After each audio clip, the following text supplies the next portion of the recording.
The Lord be with you. A reading from the Holy Gospel according to Mark.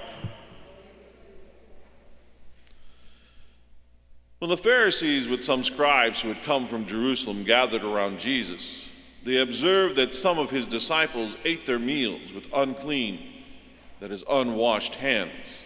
For the Pharisees, and in fact all Jews, do not eat without carefully washing their hands, keeping the tradition of the elders.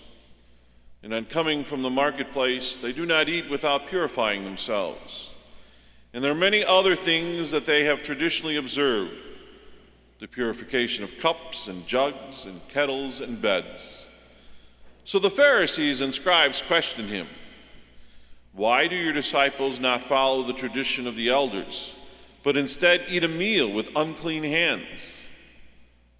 He responded, "Well did Isaiah prophesy about you hypocrites, as it is written, 'This people honors me with their lips, but their hearts are far from me.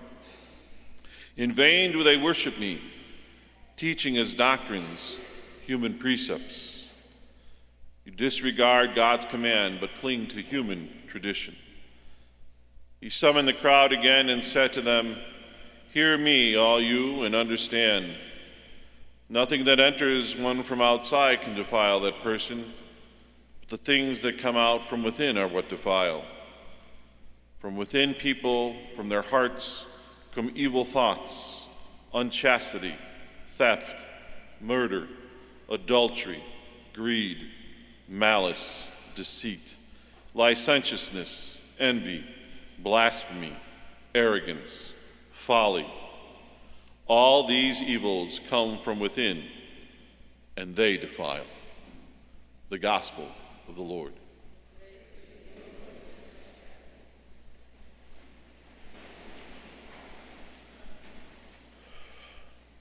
I don't know about you, but I like a good steak.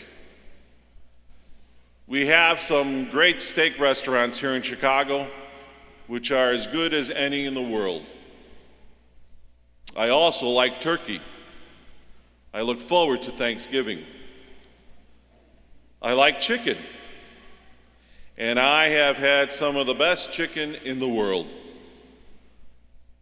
But I still don't eat steak, turkey, or chicken on the Fridays of Lent. Is that because steak, turkey, and chicken are evil? No, they're not evil. But during Lent, I and you abstain from meat as a sacrifice to God to help us remember the eternal sacrifice of Jesus on the cross, and to help us prepare for the celebration of the banquet of life at Easter and at the end of our lives. Abstinence is a community prayer we offer during Lent. The ancient Hebrews were given laws telling them to stay away from certain foods. The religious intent of the dietary restrictions was to show obedience to God. As time went on, the various items prohibited were seen to be evil because they were causing disobedience.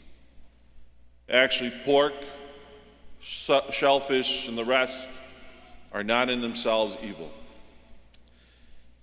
"Hear me and understand," Jesus says in today's gospel. "Nothing that enters one from outside can defile that person, but the things that come out from within are what defile.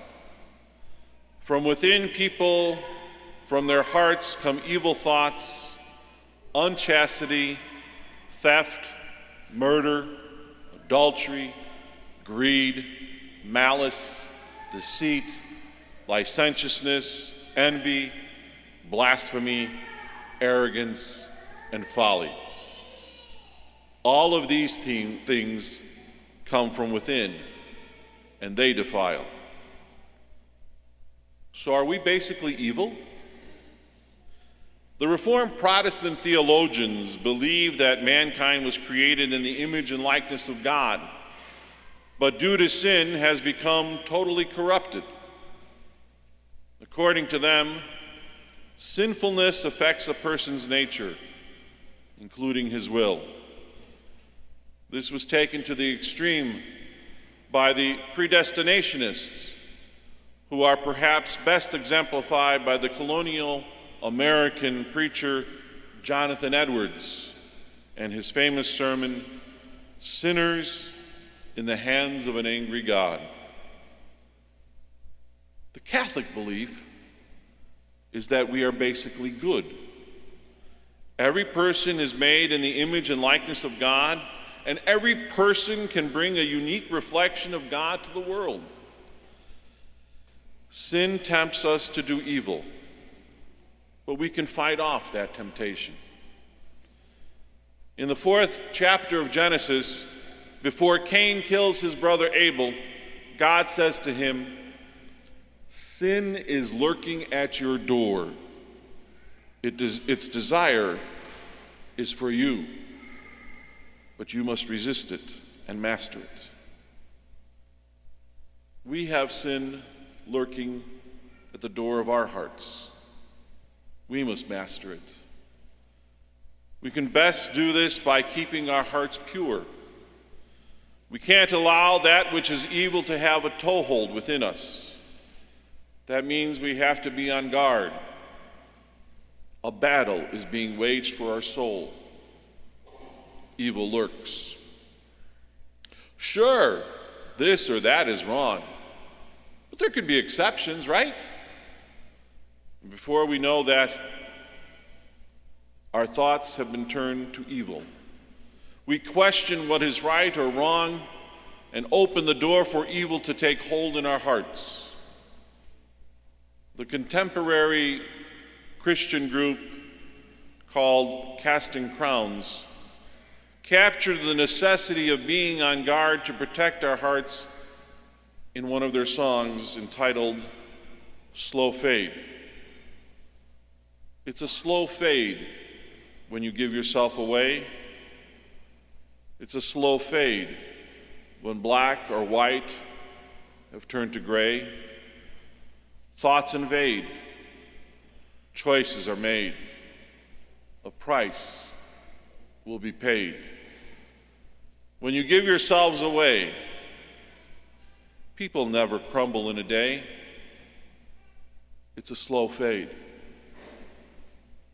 That's a great line. It's a slow fade when black or white have turned to gray. Instead of saying, "This is wrong, this is sinful," we compromise. In our mind, we say, "It's okay. It's okay to behave like this or that." What should be black or white has turned to gray within us. It is only a matter of time when a slow fade, when we ourselves begin acting on our gray thoughts.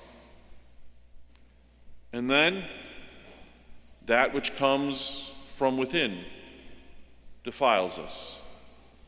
The thought of using others for our selfishness, be that envy or lust, taking what is theirs, adultery, greed, malice, etc., all begin from within, from the gray thoughts.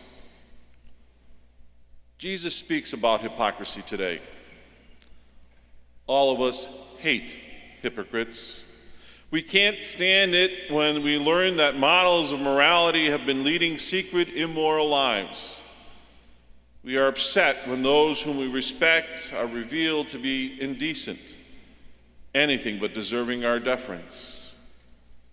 We agree with the Lord in his attack on the hypocrites. But then Jesus turns the focus of his teaching towards us.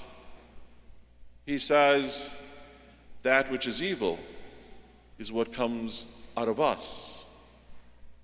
He forces us to ask, am I a hypocrite? What's coming out of me? Where's that coming from? We need to be concerned with fighting against any evil that might be lurking inside of us. We can easily proclaim that this or that is wrong in others. But if we are to avoid being hypocrites ourselves, we need to control our thoughts. We need to protect ourselves against that which will turn black and white into gray. We need to be wholesome. We need to be pure of heart. In recent weeks, we have unfortunately heard once again of the terrible, horrendous things that have been happening in the church.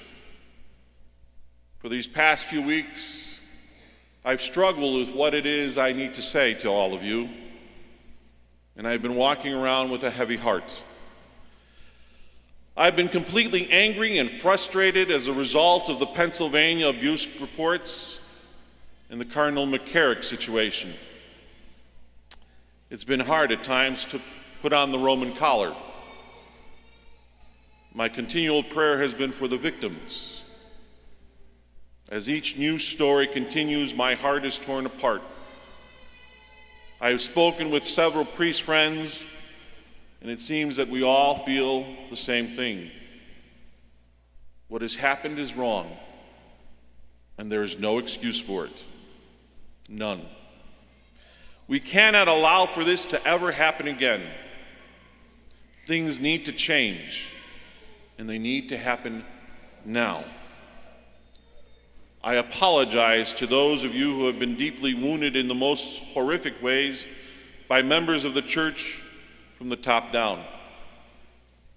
The church was called to be there to protect, and the men in charge have failed at times. I apologize for any pain I've caused while wearing the collar, the times I've ignored my duty to be a good, holy, faith-filled priest, and I ask for prayers of forgiveness and strength. I don't know what tomorrow will bring, but I do know that I have to put the collar back on.